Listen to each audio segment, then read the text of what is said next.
Hey there, welcome back to the table. We're going to get ready to start playing Avalon Hill here. And I have my rule book underneath the camera. Let me get that out of the way.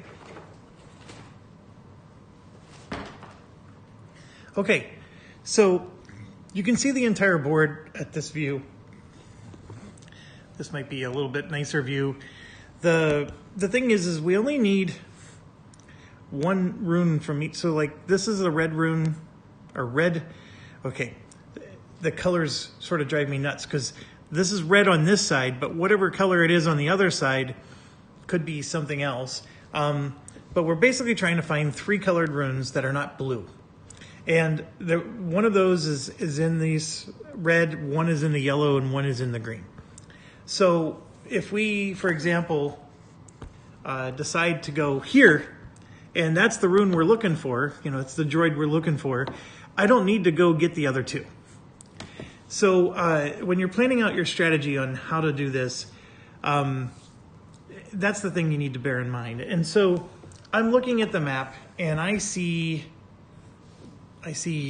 Bernie Sanders wearing his mitts. I see that this one is sort of all by itself over here, and nothing else is really in this direction. So I'm going to take my chances that this green over here and this green are the ones we're looking for. And if it's not, then fine, we'll come back and get that at the end, okay? So I'm going to go like in a general path going this way. And you can also see that we got lucky. Like we didn't draw any over here. There's one way over here on the left. But what I'm going to try to do is just do a loop around, right? And then we'll finish here if we have to. The other thing that it's interesting is, do I want to go after this one first, which takes me way over to the left, or maybe go after these ones, which are a little closer? I don't know. We'll figure it out as we go. This is not the beauty of this phase of the game is I don't think this is meant to be a brain burner. This is very choose your own adventure like, by the way. And let's just dive in and go. So the first thing we're going to do is we always move one space, only one space, and then we have to resolve whatever space we go into. And like I said, if it's explored, you have to roll a different die than if it's unexplored. And right now the entire map is unexplored. One other component thing I wanted to mention is I have this situation where... Oh, here we go. I actually have 2 components that look similar but are different. See how the top one has like a swirly red and the bottom one doesn't? I don't know if those are supposed to be different components or not. I mixed them together, and if I wasn't supposed to, I apologize. It won't be the first thing I do wrong. The only rule that you need to understand when you move is you can only move across the white dotted lines there that you see are the boundaries. There's an important, I guess, piece to this that I was looking for my pointer, but I don't have it, so I'll just use my finger. Is right here. You can see that there's like this little green dot. You can't go across the corners, is really all it's saying. So if I want to go from here to here, I would have to first move here and then there, or first move here and then there, etc. So we can easily just do one movement and get right into the dungeon of Ishtal. Now the names of these places don't really matter. I mean, it does give you the names of these places, of course, are used in the dungeon romping. Like I can tell you, for example, that this here, the Cavern of Lost Souls, is one of the dungeons that we go into. So it is pretty cool how it's all, he's got basically this whole universe that he created. And so anyways, we're going into the dungeon of Ishtal. And so now all you have to do is, I don't think we look at the rune yet. We have to resolve this card first. But we're going to get to look at that rune, unless somehow we all die. Okay, so you just take this, and we got to go through real quick and find the dungeon of Ishtal, and maybe I'll start pausing so you don't have to watch me do this. Oh, and there it is. It's at the bottom. So we take this, and you can see that there's basically a choose your own adventure based on what we roll. And on a quick look at this, it looks like we need to roll high.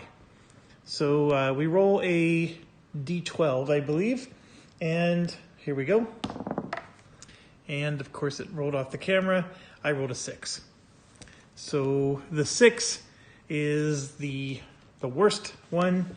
The heroes rest upon some rocks, not far from the dungeon, and chat about what could possibly reside within the darkest depths. So here you could see, sneaking ahead, we could have gotten gold. And then here there's some gold and a potion. So we got the worst of the 3. But the good news is the worst of the 3 was still not all that bad. Okay, so we take one of these little red tokens. We mark that we've been there, and then we flip this over, and boom, we got one of the 3 that we're looking for. So we already are playing the game of I win. So this one I don't need, and this one I don't need. So we can just bypass those. We could still go for them because the blue rune, if you do get one, it lets you re-roll any die at any time. So if we get a crappy roll, we could use it for that. But I don't want to go out of my way for this at the moment. So let's just keep going. And now we're going to move here. And the next one is the Temple of Evil with the pinky finger. All right, so just grabbing one of those. Here we go. All right, I'm not going to look at it yet. Let's roll, see how we do. And you can see I rolled very crappy. I rolled a 2.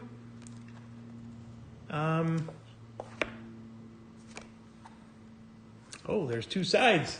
Ah, gosh. This is bad. Here we go. As the heroes enter the dimly lit temple, they begin to search the many chambers within. Randomly select a hero. That hero has discovered a small alcove with blood smeared on the walls and a fanatical priest not far away praying out loud at an altar. The priest quickly turns and screams. Well, first of all, let's select who's our victim here. 4. So 1, 2, 3, 4. That is our paladin, Carrick Roan. Okay. My precious sacrifice, you have arrived. He raises a glowing enchanted dagger and charges at the hero. Test agility 14. That's not a good paladin thing. On a success, the hero reacts quickly. Okay, so we'll do agility 14. Now, for this one, we're always rolling a d20. And I'm trying to find where a d20 is. Oh, here we go. There's the d20. I may have to get out my own dice for some of this. I have some cool ones. Okay, so there's the d20. And I want to check something real quick because I know one of these skills are agility. I think I know exactly which one it is, but I want to make sure.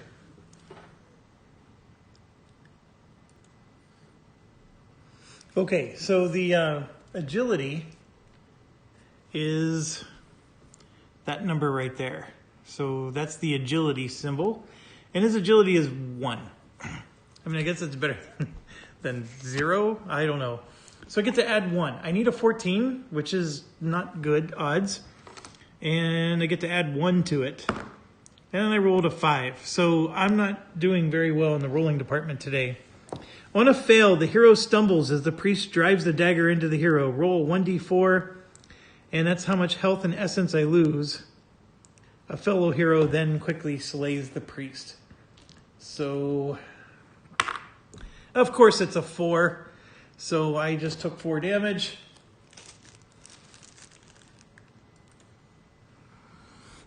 So I have my brass poker chips for the board game called Brass. So I'm going to use the chips in a damage format. So we know that he has 10. So he's taken 4 damage. So now he's down to 6. And we know he has 10 health, and he's taken 4 damage with my my regular poker chips. So that's also down to 6. So if this were ever to go up to 10, he dies. So I'm going to use poker chips in that format. That's always interesting, like how the different games work. Sometimes you put the tokens on to show that they took damage, which is what I'm doing here. Or sometimes you give them the tokens and you take them off. And then, of course, when they run out of tokens, then they die.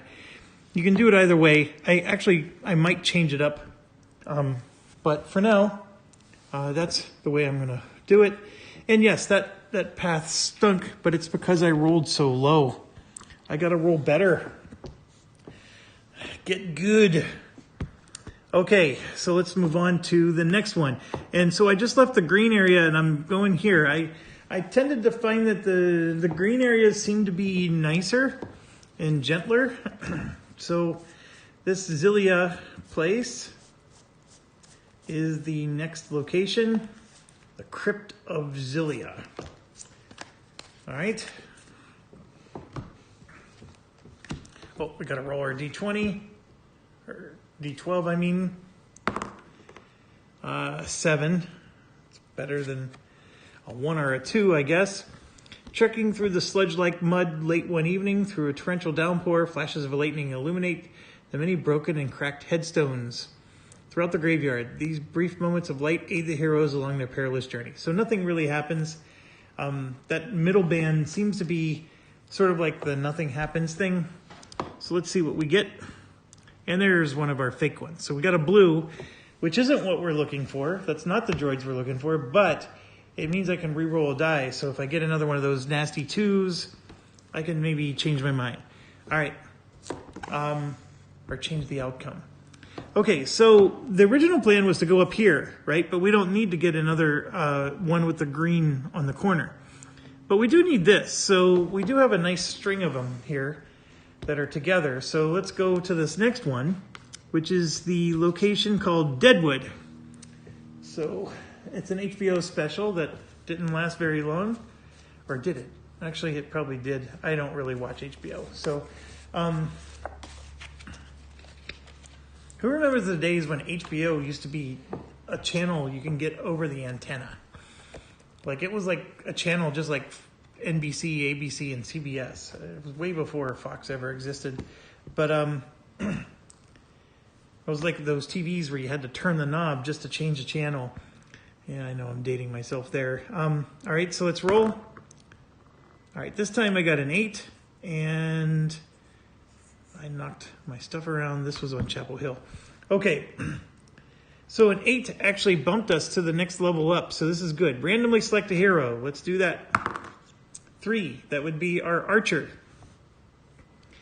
The hero befriends a kind and elderly blind man in the village and assists him on getting back to his home. The man tells him, well, in this case, her, that years ago, when he could see, he buried a small treasure chest to the south of Deadwood and describes where it is. If the hero finds it, it is theirs. Test Wisdom 11. On a success, the hero... Okay, we got to test Wisdom 11. So I'm going to check real quick. The Wisdom is the 3rd skill, which totally stinks. Wisdom, she has a 0. So she has no bonus here, but we're going to go ahead and hope she rolls well. So I rolled an 8, which would be a fail. So I could choose to try to do a reroll here, which is interesting. The fail, I mean, I guess I am cheating because I'm looking at what I get for a fail.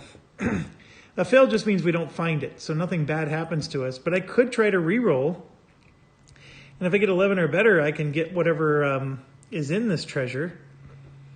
I'm going to say no, because the chances of getting 11 aren't on our side.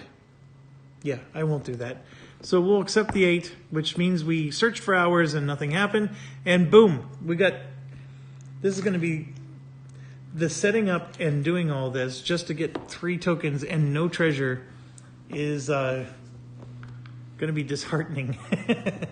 I mean, I guess, I took damage with one guy. That's all I've gotten so far from this. I'm not sure how exciting this is.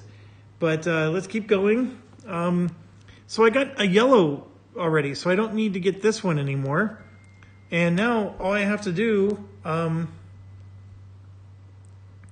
is do 1, 2, 3. 1, 2, 3. Those are the only ones left. So I don't even need to go after this one. If I do, I know I'll get a reroll from it.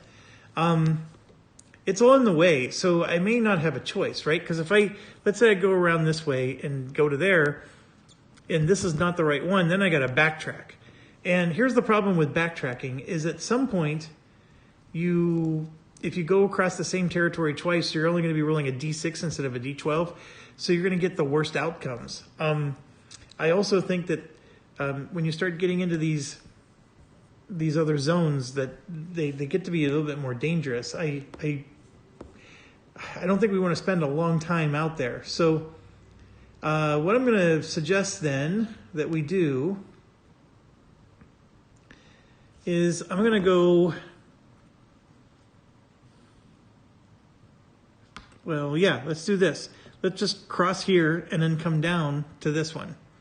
And then we'll only go to that one if we have to. And then, of course, only go to that one if we have to. All right, so Ruins of Ashenfall. Let's grab one of those. This is not bad at all. I know I complained about the rules explaining combat, but combat for this is much, much simpler. The Avalon Hill is a very simple game. Am I having fun? Yeah. I mean, this feels like Oregon Trail to me, like just things are happening to you.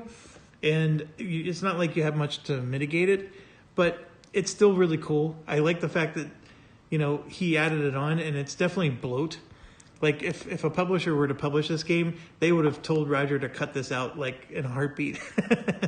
But, it's cool. So we're doing this, and I still don't even know how to play the main game, but anyways, here we go, Ashenfall. Oh, I rolled crap again. I rolled a 5. So, walking by the bank of the Sea of Anguish, one windy afternoon, the heroes stop and gaze eastward through the withered trees upon the gloomy ruined tower, and they see someone standing at one of the embrasures of the tower. And that's it. I mean, it doesn't, nothing else is ever going to come of it. So, I guess the good news is that a 5 wasn't super crappy. So now we're going to move across to the Sanctum of Dread. We're now into the reds. Sanctum of Dread. Here we go. Let's roll and let's get better than a 5. There we go. We got a 7 that time. Oh, it doesn't matter. A 5 through a 7 is the same. Exploring an unsettling library located in the lower level of the Sanctum, the heroes find many books about the witches of Dreadvale. One of the books describes a grisly act of decapitating the heads of young women and draining their blood for these witches to feast upon. So that is the reason why the Me Too movement exists. I'll put that there. And let's move to Castle Blackwood. All right, so we got a 10, which is good. Let's see, what Castle Blackwood. I think Castle Blackwood is one of the dungeons. The Tomb of Kaladar over here is a dungeon. So there's several over here, actually. 1, 2, Lost Souls. That's 3. The 4th one is the Ancient Ruins, wherever that is. And that would cover all 4 of them. Ooh, and the Ancient Ruins is way up here. So, okay. Castle Blackwood.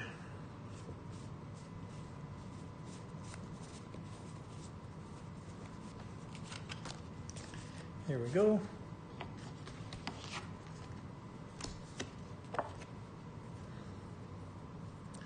All right, I said we rolled a 10.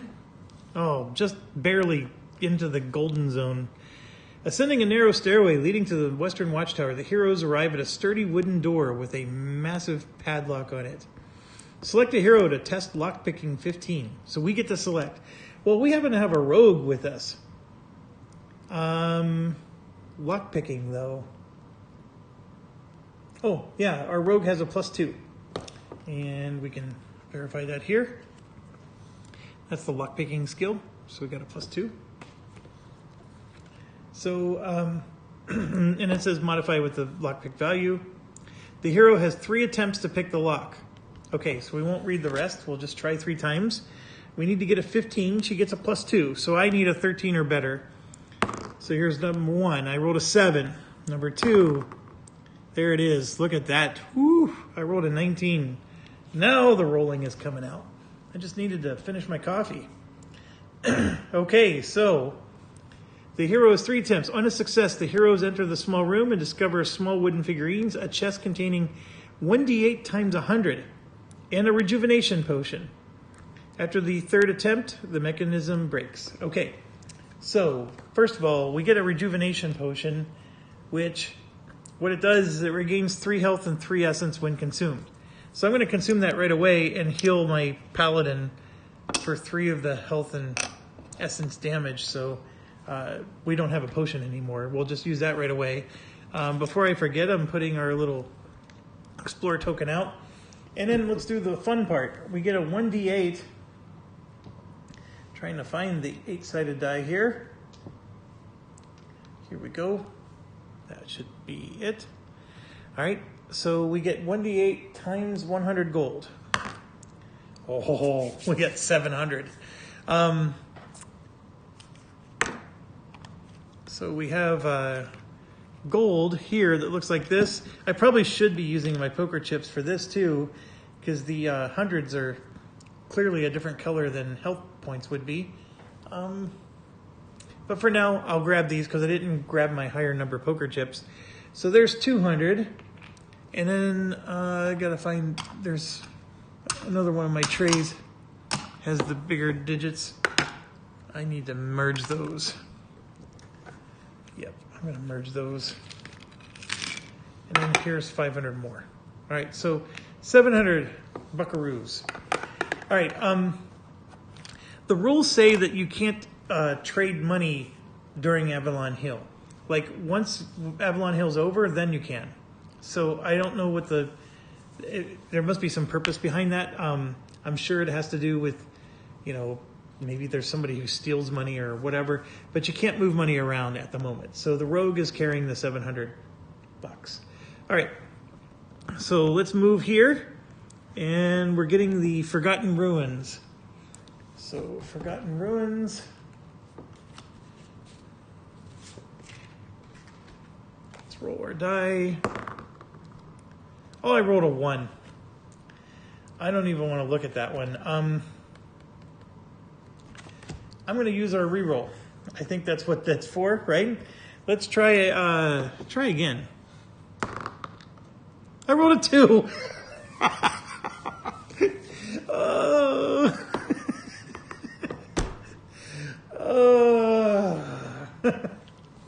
That didn't help worth a crap. Okay. Here we go. Traversing west one night within a gloomy part of the forest near the ruins, the heroes begin to hear the sound of leaves rustling on the streets and many high-pitched screeches. Heading towards them is a colony of vampiric bats. Each hero must test Evade 12 3 separate times. On a success, the hero slays the bat. On a fail, they are bitten and lose 1 health and 1 essence. Okay, so the evade skill is this skill right here on the far right. So we got to start with Zeke, our wizard, Zoltan. And what the symbol Zoltan. I think I did it right. But let's get these other dice out of the way. I have not picked up that skill. Where I can look at a die and say, oh yeah, that's a D20, that's a D8, like super fast. I mean, I definitely can tell, but all right. So we're going to start with Zoltan here. And I have to test 3 times and I need to get a 12. He has an evade of 2, so that means I need a 10 or better, right? So 3 times. He takes basically 1 damage each time he fails. So there's an 8. There's 1 fail, 2 fails, 3 fails. 8, 9, and 1. So he just failed 3 times and takes 3 damage and 3 essence. And so his health is down to 5. So now we move to the rogue, and it's getting harder to pick up their pieces, but basically the rogue has an evasion of 2, The ranger has a 2, or the archer has a 2. Paladin only has a 1. Priest is a 2. And then we have a 2 for our knight. So the paladin's the only one that's in super bad shape. So here we go. 1, that's a pass. 2, fail.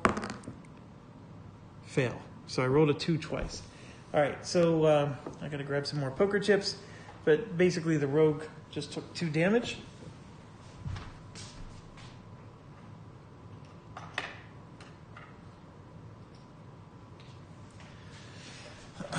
Okay, 2 damage for the rogue, and it's 2 damage to both the essence and the hit points. So, all right, now we're going to do the archer.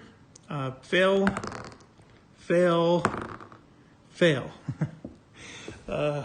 You know, the odds, I mean, I need a 10. If you're flipping a coin, it's 50%, and I am not getting 50% odds. I failed 2 out of the 3. On the first one, no, 3 out of the 3 on the first one, 2 out of the 3 on the second, and 2 out of 3 on the third.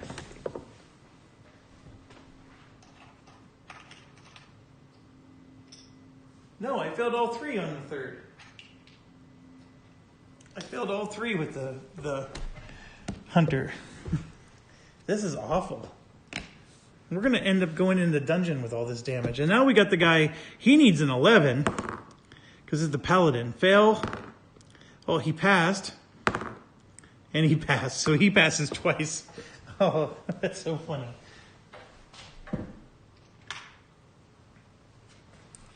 Okay, so he takes 1. So he's at 2. Now we move to our priest. Pass. Fail. Pass. So 1 damage each for the priest. And then the knight, pass, pass, fail. And this is what I get for rolling poorly. And I even tried to reuse my reroll to get past this. And there it is. We've got the 3rd token. So we can actually get out of the dungeon already. So we don't need to come down here and do any of these. So what we're going to do is we're just going to move a path. See, I left a pathway open so we can still explore back. And we do have to go back to Hope's Reach before, but we are done. And just to confirm, I mean, you can see this is blue and that one's blue. So I got lucky with finding them right away, but I'm not getting lucky with anything else in this game. We got 700 gold and we got pummeled. So I don't know, Avalon Hill so far is not paying off for me.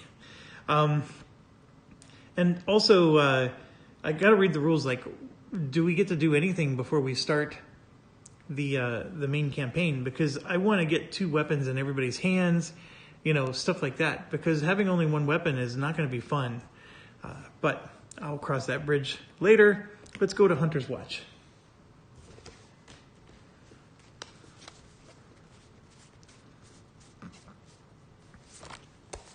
All right, and then we need to roll our die. Where did the dice go? Oh, come on. Oh, here we go. All right, I got a 9. So, leaving the tavern one evening, the heroes are called over by a burly and arrogant strong man, challenging one of the heroes to a fist fight. If you can best him out of 3 rounds, he will reward them with 400 gold. He says if you can... Oh, I'm repeating myself. Select 1 hero and test strength 11 3 times. If we can exceed 11 at least 2 times, the strong man shakes their hand and rewards them with 500 gold. Okay, what? Huh? He will reward them with 400, but if I do 2 times, then I get 500. I think that's an error. That's a big typo. Sorry, Roger. That should not be separate numbers. But this is what happens. If Roger ever watches this video, this is what happens when you get too wordy in your rules. because you probably fixed it in one place and didn't realize you needed to fix it in the other.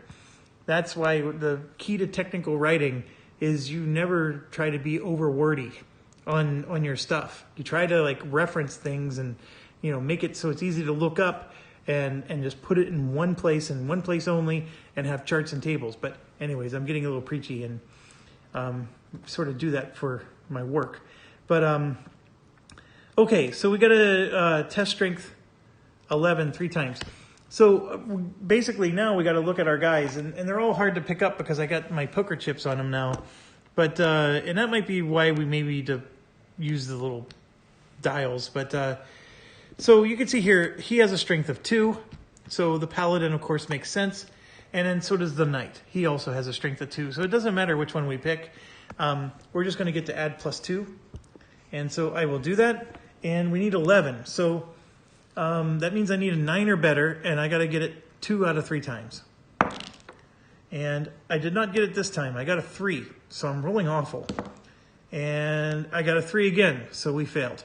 I can't believe that. And then I got a 2. Oh my gosh.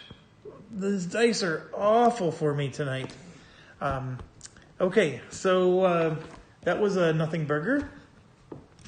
Could have at least gotten 500 gold. Now we're going to move to the Tomb of the Undead. And I got another 9. So let's find the Tomb of the Undead.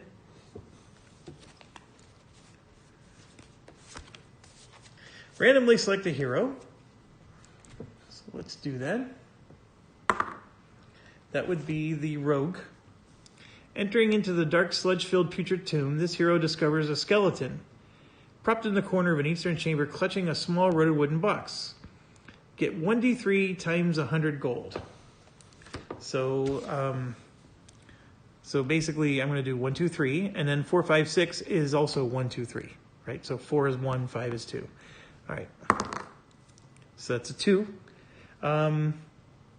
So I get that times 100. So I get 200 gold. For the rogue. The rogue is the only one carrying the team right now. And that's not good because the rogue has an ego problem. All right. I am supposed to keep putting these out. I'm not sure if I need to because I know I'm just heading home. But the Crypt of Sorrow is next. Hey, we got a 10. That's even better. Because the 9 and, oh no. It actually isn't. It's 8 through 10 on most of these. All right, Crypt of Sorrow, where are you? Here we go.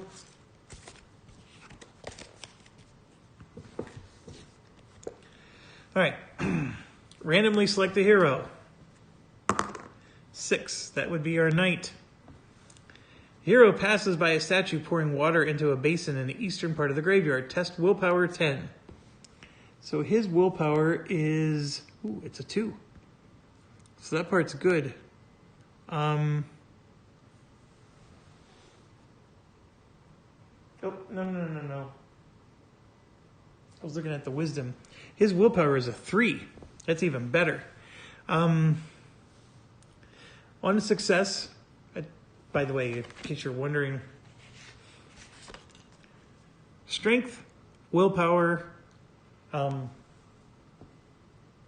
wisdom, that's the one I was getting confused, and then dexterity. This is your movement points, which we don't really use in Avalon, your lockpicking skill, your sneaky, and your evade. So it's just the willpower and the other one. See, I can't even remember what the other one is. I keep getting those two confused. All right, so we're going to test willpower 10. He gets a 3. So a 3 bonus to his roll. So we need a 7 or better. A 7 or better sounds awesome, except I'm rolling 2s and 3s with this dang die. Oh, look at that. I got a 7. One success, a chest at the bottom of the basin catches their eye, and they retrieve it. Roll 1d6 times 100. And so let's do that. 1d6 times 100. 300. I will take it. I just need to find $300 here. $300 for Mr. Knight. Knight Rider. Okay, let's get these dice out of the way.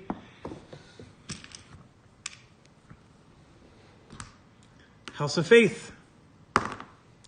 Of course I get a 5. Why would I ever roll something high? I guess I had 2 9s and a 10. I'm being greedy. Okay, a 5 is in that zone of nothing happens, so let's see if that still holds true. Entering the subterranean level of the house, the heroes find a stone, fetid circular room with the straw, bones, and blood scattered throughout the vile chamber. They realize this is a breeding ground for a beast of the faith. So nothing happens. Okay. Let's do Tomb of Bailin. That sounds very Lord of the Rings-ish. An 8. That should be a little better. Yep, that gets us to the next level up. All right. Randomly select a hero. That is 1, 2, 3, 4. That is our priest, our cleric, I mean. So, holding a torchlight in front of them, this hero ventures into a very dark western chamber of the tomb. Following a tattered and dirty red carpet on the floor, it leads to a small altar with an ancient dead king sitting on a throne. Test Wisdom 9. All right, Wisdom on the cleric is quite good. It's a 2. So we need a 7 or better, which is never guaranteed with my dice rolling today. Oh, look at that. We get a 16. On success, the hero approaches the king and searches the area. Behind the throne is an elegant ornate chest. Draw 1 loot card from the bronze treasure chest deck. All right, we've spent all this time setting up these loot decks, and we finally get one. So we get 1 from bronze. So I'm going to just set that aside, and we will look at it later. All right. I guess theoretically, if you were ambitious, we could just explore the whole map. I mean, if you find the 3 runes, you can still just keep going and frolic everywhere out of the hopes that you're going to get more loot and more money. But you're also going to get potentially more damage, too. I don't know what the trade-off is on this, but I'm assuming these green ones are going to be kinder. So let's go to Witherbrook Forest West.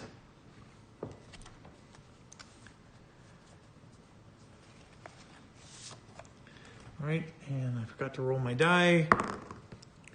I rolled a 5, which is going to be the Nothing Burger. Through some dense fog and trees, the heroes take out a few Blackwood prowlers, feasting on their prey. They tread lightly to avoid detection. And so now I'm going to go to Witherbrook. I'm not going to bother putting out tokens anymore. We know we explored it. We're not going to repeat it. 10, that's a good roll. Still not the magical 11 to 12, but having a nighttime festival, spirits are high and the heroes enjoy. Each hero recovers 3 health and 3 essence. Now that was the perfect thing to get because every hero had 3 health and 3 essence of damage, or maybe less, but no more than 3. I mean, that completely heals the entire party. That was almost better than getting loot. Holy cow. Very, very nice. And I think, so my recommendation, I watched Colin's one-stop co-op shop playthrough. So I knew what I was getting into with this. And obviously, you know, I'm playing it myself as well. I think the green ones are very good at healing you and restoring you. Because if you'll notice from his playthrough, he kept getting a bunch of those and he didn't need it because his party was already full health. And so I was trying to rapidly get into these other colors, you know, over here, and then saving, coming back to this for the end. And I maybe, you know, I might be onto something, is what I'm trying to say. I think that you want to save these green zones for the end. And almost like, don't even bother trying to get these runes. Just rush as quick as you can to these darker colors and do the more dangerous side of the map first, and then come back and wrap it up later. Okay, we did that. Let's go to the ancient ruins. And rolling crap like that is not going to help. Oh my gosh.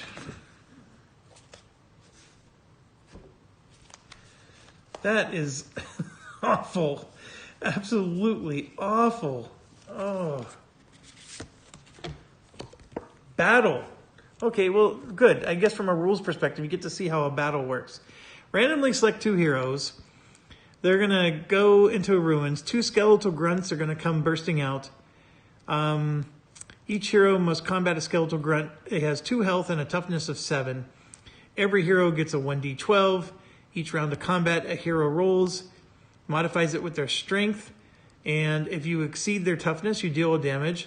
If you don't, you take a damage. So this is where I get to explain the silly part. So the battle, there's an actual battle board. That's what this is. So what you're supposed to do is, you know, depending on which side you want to do, you're supposed to like take your 2 heroes and put them on the battle board. And then you get the standees for the monsters and put them on the battle board. That's the part that's silly.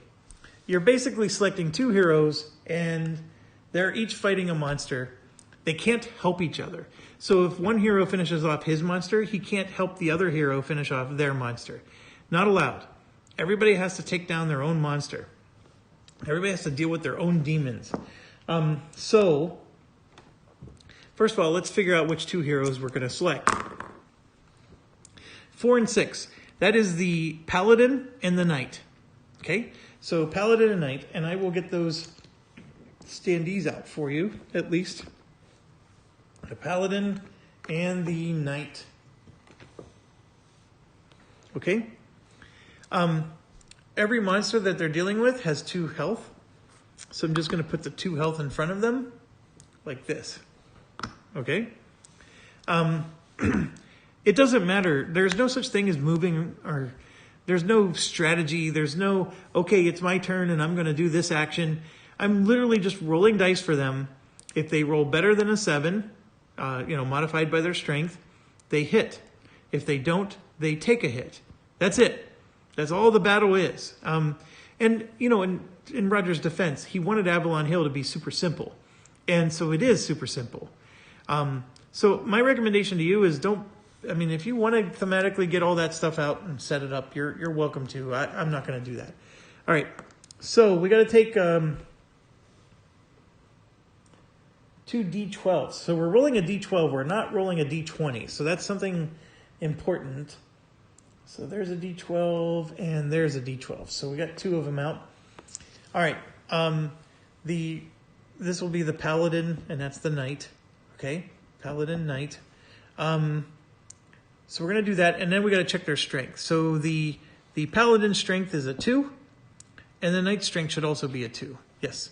So they both get a +2, which in a d12 is actually a really good bonus. So we need a 7, though, which means I need a 5 or better on both of these to hit. So let's go ahead and roll. And remember, Paladin, Knight. And you can see that the Knight missed and the Paladin hit. So Paladin, which is on the right side, killed his. And then the Knight took a damage. So I'm going to give him a damage.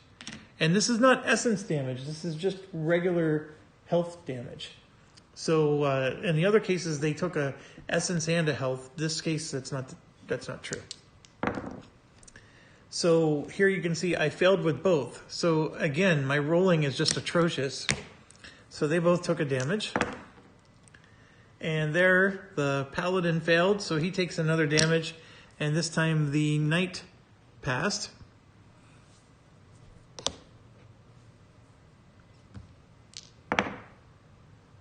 And they both failed again. I'm just laughing. This game cracks me up. They both finished their guys off. So, it's very simple. It was just roll until you kill them. That's all it is. Okay? So didn't even need the stands, but it was helpful to keep track of who's who. All right, well, I just need to make 2 more stops. So I'm going to go to St. Viticus, and then we're home to Hope's Reach. And I don't think that there's an actual Hope's Reach card. So we only get one more go at this. And I probably need... Oh, there is a Hope's Reach one. Oh. In fact, there's even flavor text you were supposed to read. It's just flavor text. Okay, so we're going to roll our D12. Oh. Okay, we rolled a 1. And guess what? Battle!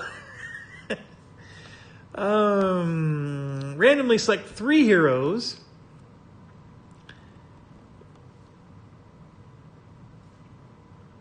Give each hero a 1d6. Lord Blackhand has 4 health and a toughness of 11. Every round of combat, the heroes must roll their d6 together. If the combined result equals or exceeds his toughness, we deal damage. If it's lower, then he deals 2 damage to the hero with the least health. Okay, that's not cool. That I'm actually a little nervous about. But let's do the 3 heroes. We got 665, so that's the Knight, the Cleric, and the Rogue. So we'll go ahead and set them up. There's the Rogue, there's the Cleric, and there's Mr. Knight. All right, so which one should we do? Black for Rogue sounds thematic. The Knight getting the red seems thematic. And then the Cleric should probably get the orange. She's fiery. Okay, so that's what we're going to do. So basically, we're going to roll all 3. And they need to exceed 11 in order to hit this guy. If they don't, then he's going to deal 2 damage to the hero with the least health. So the Knight normally has 10, but he's down to 7. And that puts him at the least health right now. So the Knight would be the first to die. So what I don't like about this is what happens when one of them dies. Do we keep rolling until all 3 die? Because now you're rolling with only 2 dice. It's going to be impossible. I think that might be... I mean, I can maybe check in the rules. There might be something about the battle where he explains what happens when a hero dies. Maybe we stop. That could be covered in the rules. It's just the battle thing. It was so simple. I didn't even bother checking that part. Okay, this is not modified by any skill. So we don't, add strength or anything like that to these rolls. And getting an 11 with 3 6-sided dice, you would think that's reasonable, but that hasn't been the case all night here. Right there, 4, 7, 8. 2 damage to Mr. Knight. There we go. We got our 11. He has 4 health. So I'm just going to give him 3. There's his 3 health. We just did 1 damage to him. And we failed. So another 2 damage. 1, 2, 3, 4, 5, 6, 7 damage. He's almost dead. There's 12. There we go. That's 13. And boy, did we get lucky. All right, we finally got him. And of course we don't get anything because we rolled a crappy 1. So that ends Avalon Hill. We make it back to Hope's Reach. There is flavor text here. So for Hope's Reach, I'll let you pause and read this. This is the flavor text for part 1 that before we set out on our journey. And now that we came back, this is part 2. So we're basically done. And I haven't finished reading all the rules for the next phase, but there's a very large setup portion. So we're going to have to go through another setup video. And then the playthrough video will be the one after that. I'm going to do the same format. And these cards are done. You don't use these for the rest of, the dungeon part. So you could just set these aside, put them back in the box. This game board is done. These rune tokens are done. There's a lot of things you can just put away now. So if you happen to have any quest tokens, which we never got, those would be discarded. Quest tokens are things you earn in Avalon Hill, and then there's certain villages that or locations that would use the quest tokens. So you got to get really lucky, folks. I mean, first of all, you have to get lucky enough to find a quest token. Then you got to get lucky enough to go to like Stonefield, for example, and hand the quest token in, because you got to roll the right number to get the right location thing. It's actually really hard, I think, to pull that off. But that was covered in the rule book, and I know One Stop Co-op Shop didn't know what to do with those in their video, but just wanted to clarify that. And I do want to say a big thanks to Colin for being the guinea pig and doing this first. It did help me, and I'm sure it helped the many other viewers that are watching it, and I did have the advantage of seeing where his mistakes were and was able to fix those. So that always makes me look good. Last thing before I go, we got a sacred pendant. So recover 2 essence, channel this card at any time to recover 2. To recharge and unchannel, a hero must pay a life force during the upkeep phase. So I gotta look up what the whole life force concept means, because I've seen that several times. I think that's just your health. Anyways, we have this. We can give this to somebody in the party, and I will work on that later. So yeah, there's some teardown to do. Not a whole lot. I did most of it while I was chatting with you here. Overall, it's fine. If this was the whole game, I would be very disappointed. I would definitely trade this away. It's definitely not challenging enough for me to want to have this in my collection, but this was never meant to be that way. This is like a prelude, and because it's just a prelude, it's pretty cool. So I think that's sort of like how I rank it, right? Yeah, from here on out, it'll be setting up the next phase. So make sure you get out your standees for everybody, and then get their starting weapons, and we'll go over the rest in the next video. As always, thank you for watching. Stay awesome and healthy and safe.